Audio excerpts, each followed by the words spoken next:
Events fall under three main categories: science concepts and knowledge, science processes and thinking skills, and science application and technology. The categories are either knowledge-based, hands-on, or engineering-based. Knowledge-based events generally have two participants taking a written test or analyzing data with mathematics. Some examples would be force and motion, grasp a graph, or Zowie estimation.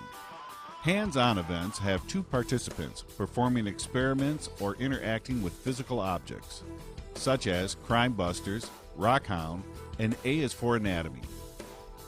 An engineering-based event has 2 to 3 participants who must construct a device to the specific parameters and test their device against others.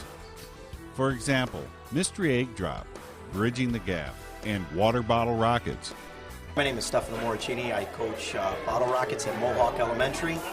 I started coaching this event 4 years ago with my daughter, and now I'm here with my son. And after my son comes up my little daughter, so we're going to keep on continuing with this. The rocket's body is built from a 2-liter soda pop bottle. Fins, parachutes, and other items may be added to increase the hang time of the rocket. However, no sharp pointed objects, glass, metal, or adhesive, such as super glue or hot glue, that will weaken the strength of the plastic bottle may be used. The team or contestant will add the desired amount of water to the rocket before it reaches the launch pad. Once attached to the pad, the judge will pressurize the rocket to 75 psi and launch it. The rocket with the longest hang time wins. Hello, my name is Jeff Sabalski from Fox Elementary, the head coach for the Water Bottle Rockets, Science Olympiad 2012. We had our great team this year. We built our rocket out of 2-liter bottles, lots of testing, failures, successes, all kinds of good ups and downs. Weather's always a factor at launch date, which makes it interesting. We're looking forward to the regional competition coming up, hoping to do a little bit better. We are working on Mystery Egg Drop, an event for the Science Olympians to learn to think on their feet. They are issued one grade A egg and a bag of materials which they do not know what will be in the bag. They must devise a device to hold the egg and protect the egg from a drop point. So the day of the event, they will drop the egg anywhere from 1.5 meters to 3 meter height and hope that the egg survives. In Bridging the Gap event, each team is given a bag of identical materials. The bags are filled with objects such as straws, coffee stirrers, paper clips, strings, etc. The teams have a maximum time of 20 minutes to construct a bridge that can span the longest distance while supporting a tennis ball for 5 seconds. The tennis ball will be placed in the center of the bridge, and the bridge may not be attached to the end supports in any way. The bridge that spans the longest distance wins. If there is a tie in the event, the bridge that weighs the least will take first place.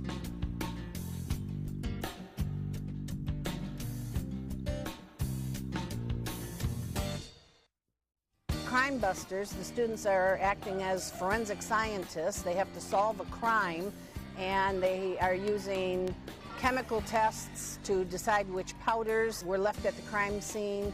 They have handwriting samples, fingerprints and shoe prints, and ink chromatography that they do all these different tests to try to figure out who was the culprit that did the crime.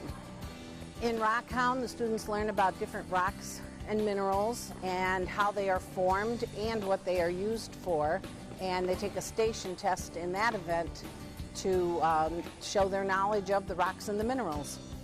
A is for Anatomy, where the kids need to study different muscles and bones and how they work together. Charged Up is an event where the students learn about electricity, conductors and insulators. It's a station event where they go and do hands-on activities dealing with electricity.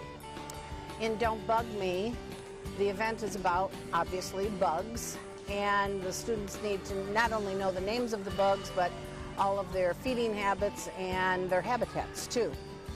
Starry, Starry Night, the students learn about stars, constellations, galaxies, planets, and they take a a test based on their knowledge of all the stars and the universe. For whether or not, the students learned about weather systems and how the weather systems form, how we detect weather, the different instruments that we use. This is Whether or Not, and each station, the students get 1 minute.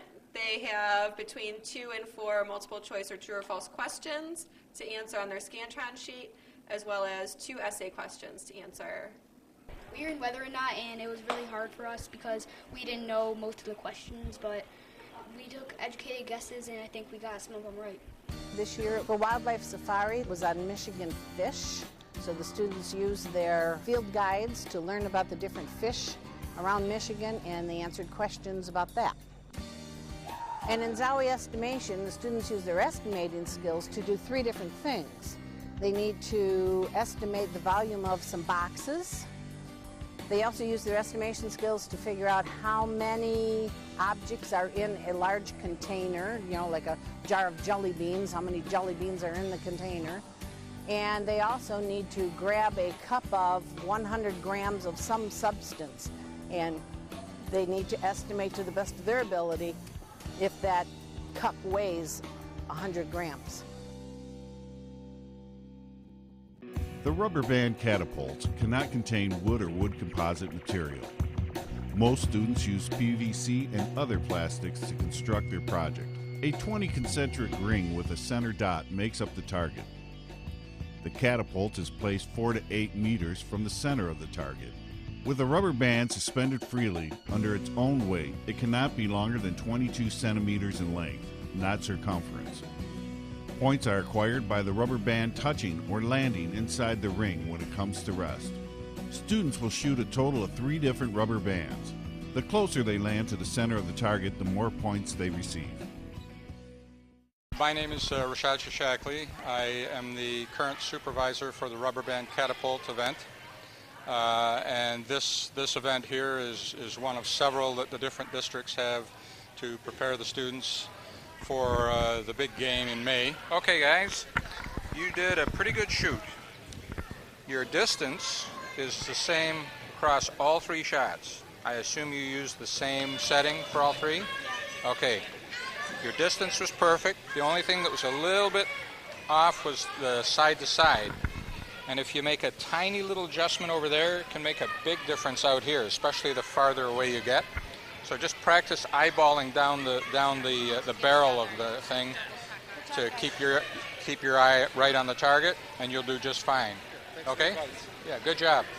This event here gives them a chance to practice their shooting, make adjustments, and make sure that they're still complying with the rules and the regulations for the particular events, whether it's this one or some of the others. And we try to encourage the kids to have a good time, relax, and just have fun. Hi, I'm Lisa Alfonsi, and I coach the reflection relay team at Fox Elementary School. My team is in the paper practice portion of the test right now. We learn about angles and using protractors and how light reacts when you reflect it off of mirrors. It's probably my favorite event at Science Olympiad. A team of 3 members must reflect a light source off of 4 3x4-inch mirrors before hitting a predetermined target. One of the mirrors is mounted to a wall above the 0 mark on the large protractor placed on the floor directly underneath.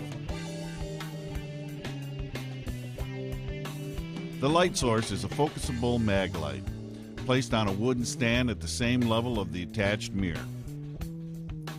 With 3 handheld mirrors, the light is directed towards a target and must rest on the target for a count of 3 seconds. The team wants to complete this task in the least amount of time. Over 6,200 teams from 49 U.S. states compete each year in 3 levels of competition: regionals, states, and nationals. Most schools hold practice tournaments, which are referred to as invitationals, like the one held at Chippewa Valley High School to prepare teams for counties.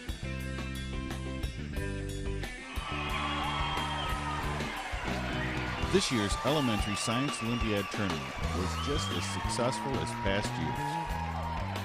3 schools left with trophies, some students left with ribbons, while other students left with information on where they need to improve to so they can be successful at their next level of competition.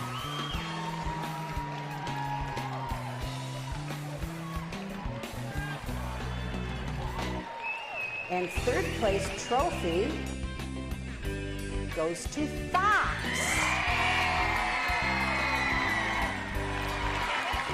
The whole team should come on up. The Fox team, come on up. And second place team is Shawnee